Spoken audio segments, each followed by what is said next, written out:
সব কাজের আগে প্রশংসা করব কার? আল্লাহ প্রশংসা শিখিয়েছেন তিন ভাবে। কয় ভাবে? প্রথম শিখিয়েছেন আলহামদুলিল্লাহি রাব্বিল আলামিন। একজন সাহাবী বলেছেন লাকাল হামদু ইয়া রাব কামা ইয়ানবাগি লিজালালি ওয়াজহিকা ওয়া আযীমি সুলতানি। এটা আমার আলোচনায় পাবেন। এই দোয়াটা যারা পড়বে আল্লাহ বলছেন আমি নিজ হাতে এই দোয়ার পুরস্কার দান করে দেব। আবার রাসূল দোয়া করেছেন সুবহানাল্লাহি ওয়া বিহামদিহি আদাদা খালকিহি ওয়া রিদা নাফসি ওয়া জিনাতা আরশি ওয়া মিদাদা কালিমাতিহি। এই দোয়াটা যে একবার পড়বে 1000 কোটি বার আলহামদুলিল্লাহ পড়ার সওয়াব আল্লাহ তাআলা আমলনামায় দিয়ে দিবে। একটু জিকির করি লা ইলাহা। নামাজ কয়টা? 4:15। তো কি করব? 4:15 হয়েছে না? হ্যাঁ আচ্ছা, আমরা 4:15 উঠবো, ঠিক আছে? কষ্ট হবে না তো আপনাদের?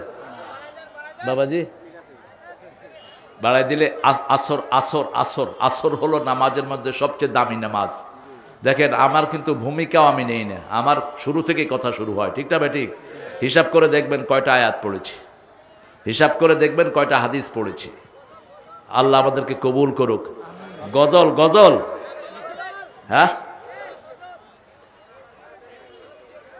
হ্যাঁ, আমরা 7 মিনিট পরে উঠে যাব। আল্লাহ কবুল করুক। আরো চিৎকার করে বলো না আমিন। প্রশংসা করতে হবে কার? সে আল্লাহ রাব্বুল আলামিন বলছেন আমার প্রশংসা যারাই করে তাদেরকে আমি অনেক বড় কবি বানাই, ঠিক না ঠিক? বাংলাদেশে 2 জন বড় কবি, কয়জন? কি কি নাম? রবি ঠাকুর আর রবি ঠাকুরের কোন গান আমাদের মুখে নাই, ঠিক না ঠিক? কারণ কি? একটা গান আছে ওনার ভক্তরা গায়, গ্রাম ছাড়া ওই রাঙা মাটির পথ আমার মনে ভোলায় রে। এটা ওনার ভক্তরা গায়। আরেকটা গান ওনার আছে খুব বিখ্যাত, আমার পরানো যাহা চায় তুমি তাই। এখন আমি মাহফিলে গাচ্ছি, আপনারা রাগ করতেছেন যে কি যেন গায়। যদি মসজিদে কেউ এটা গায় কি করবেন? কি লাবেন? একজন আজানের উত্তর দেন, একজন উত্তর দেন, সবার উত্তর হয়ে যাবে। কিন্তু আমাদের জাতীয় কবি কি লিখেছে দেখেন, সুন্দর ফুল সুন্দর ফল মিঠা নদীর পানি আল্লাহ তোমার মেহেরবানি, আল্লাহ তোমার মেহেরবানি। তুমি কতই দিলে রতন ভাই বেরাদার পুত্র স্বজন, ক্ষুধা পেলে অন্ন যোগাও মানি চাই না মানি আল্লাহ তোমার মেহেরবানি। আপনার আব্বা মারা গেছে, এটা পড়া যাবে তো? কথা বলেন না কেন? যে কোনো মসজিদে বলা যাবে তো? এটাই হলো পার্থক্য। যারা আল্লাহকে নিয়ে লেখে তাদের লেখাটা চিরস্থায়ী হয়, ঠিক না বা ঠিক? যেমন আমাদের যখন ঈদ আসে নজরুলের একটা গজল ছাড়া আমাদের ঈদ চলে না, কি নাম জানে?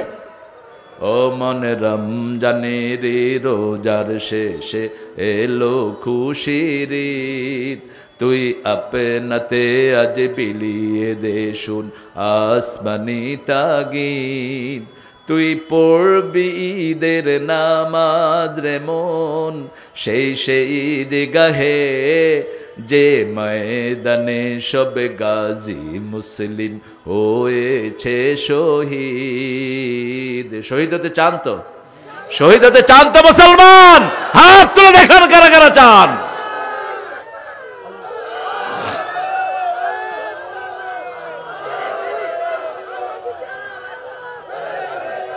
আল্লাহ সবাইকে কবুল করুন। আমরা শহীদ হতে চাই, যারা শহীদ হতে চায় না এরা মুনাফিক, ঠিক না ঠিক? আমরা শহীদ হতে চাই কার জন্য? আল্লাহর সন্তুষ্টির জন্য। তবে মানুষের হক দিতে হবে। 4টা কাজ কখনো করা যাবে, তাহলে দুনিয়াও শেষ আখিরাতও। প্রথম কাজ, মিথ্যা কথা বলা যাবে, মিথ্যা মামলা করা যাবে। যারা মিথ্যা কাজ করে, মিথ্যা মামলা দেয়, মিথ্যা সাক্ষী দেয়, তারা মুশরিক হিসাবে উঠবে। শিরকের গুনার মতো তারা গুনাহ করলো। সূরা হজের 30 নম্বর আয়াতে আল্লাহ বলছেন অস্তানিবুর রিজতা মিনাল আওসান ওয়াস্তানিবু কাওলাজ জুর, একসাথে উল্লেখ করেছেন মূর্তি পূজা ছাড়ো, মিথ্যা ছাড়ো। মিথ্যা আছে যেখানে মূর্তি পূজা। আমাদের দেশে মিথ্যাটা বেশি না কম? বেশি না কম? খবরদার, মিথ্যা হলো মুনাফিকের প্রথম চিহ্ন। 2 নাম্বার আমানত খেয়ানত করব। বিবির আমানত হলো বিবির মোহর দিয়ে দা, যৌতুক যারা খেয়েছি বিবির কাছে মাপ চাইবো। বিবি মাফ না করলে আল্লাহ মাফ করবে। বিবিকে মোহরানা দেব 2 নাম্বার। 3 নাম্বার ওয়াদা করলে খেলাফ করব। বিবি বললে কবে আসবা? কালকে আসতেছি। কালকে আর হয় না। 10,000 টাকা দেন তো ভাই, কালকে দিচ্ছি। এরকম টাকা আছে না নাই? এরপরে 2 বছরে আর ফোনে ধরে না, আছে না? কথা কন না কেন? তুই মনে করেছিস তুই পার পেয়ে গেছিস, তোর ঈমান শেষ, দুনিয়া শেষ, আখিরাত শেষ। ঠিক তবে ঠিক। তাহলে কয়টা হলো? মিথ্যা কথা বলবো না, আমানত খেয়ানত করব, ওয়াদা খেলাফ করব, আর রাগ করলে কখনো গালি দেব না। গালি দেয় মক্কার লোকেরা। দেখেন, মক্কাতে তো আমরা যাই, কিছু শিখি না। আমি কাবা করে ঢুকছি, এক লোকের সাথে আমার ধাক্কা লাগলো। লোক আমাকে বলছে আল্লাহ ইয়ার হামাক, আল্লাহ তোমাকে রহম করুক। আমি গিয়ে আরেক ধাক্কা দিছি, আল্লাহ ইয়াহদিক, আল্লাহ তোরে হেদায়েত দিক। আরেক ধাক্কা দিছি, আল্লাহ ইউসাল্লিমাক, আল্লাহ তোমাকে নিরাপদে রাখুক। লিমা তাদুকুনি আখুয়া, আমি বললাম ও আমাকে বললে ভাই তুমি আমারে শুধু ধাক্কাও কেন? আমি বললাম হিনামা আদুকুক তাদউনি, আমি তোরে ধাক্কাই তুই আমার জন্য দোয়া করো, সেই জন্য বেশি করে ধাক্কা দিস। ও আমাকে বলছে কাইফা সুব্বুল মুমিন, কিভাবে আমি মুমিনকে গালি দেব? গালি দিলে তো আমি মুনাফিক হয়ে যাব।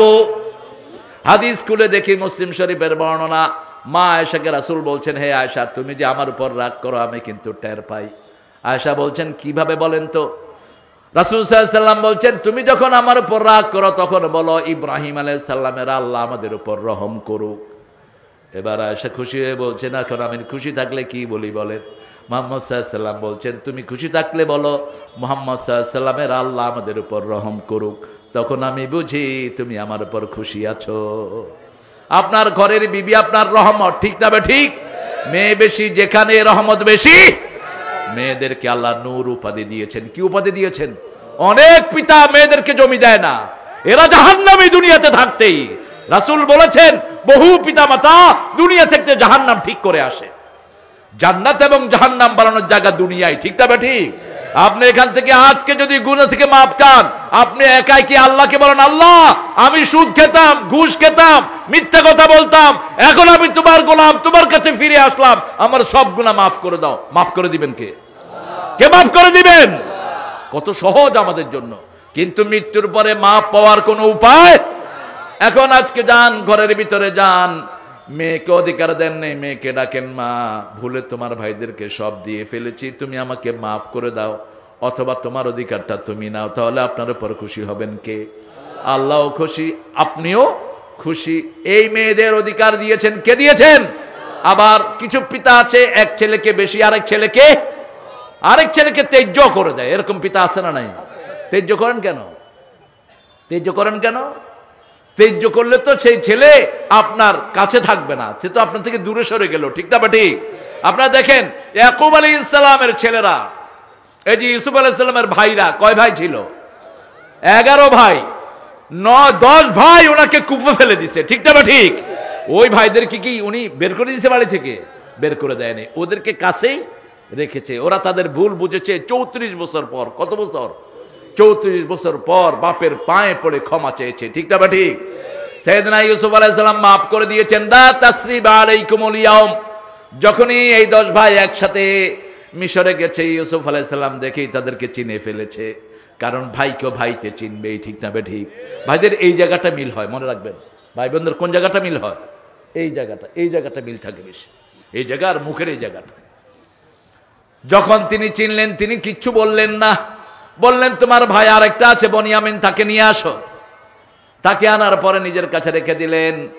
এবার বললেন আমার জামাটা নিয়ে যাও। সূরা ইউসুফের ভিতরে ঘটনা আছে না নাই?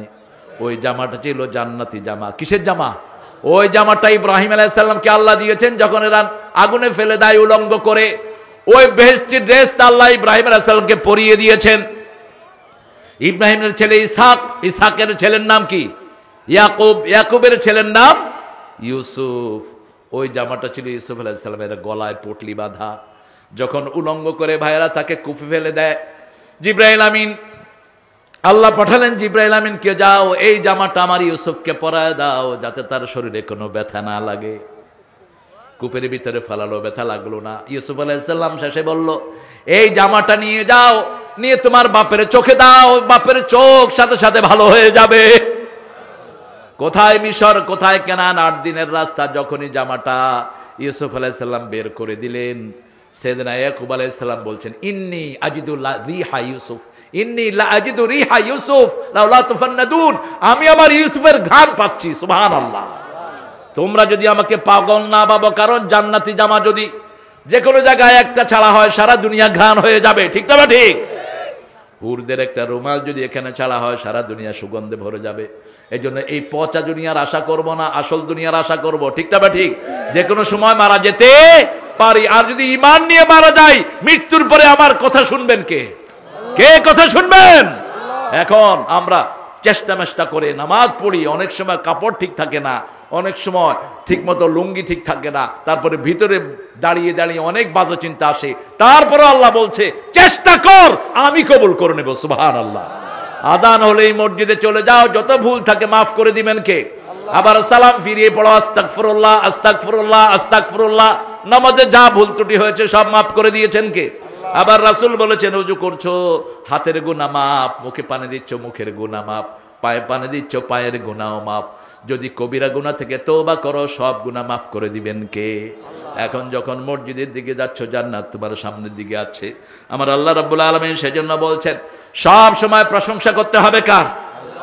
ঘরের লোকদেরও প্রশংসা। আপনার মেয়ের আপনি প্রশংসা করেন, আপনার ছেলের প্রশংসা করেন। মেট্রিক পরীক্ষায় ফেল করেছে, মেয়েকে বকা দিয়েছে, মেয়ে রশিতে গলা লাগায় আত্মহত্যা করেছে, হয়েছে কিনা? কথা বলেন না কেন? আপনাদের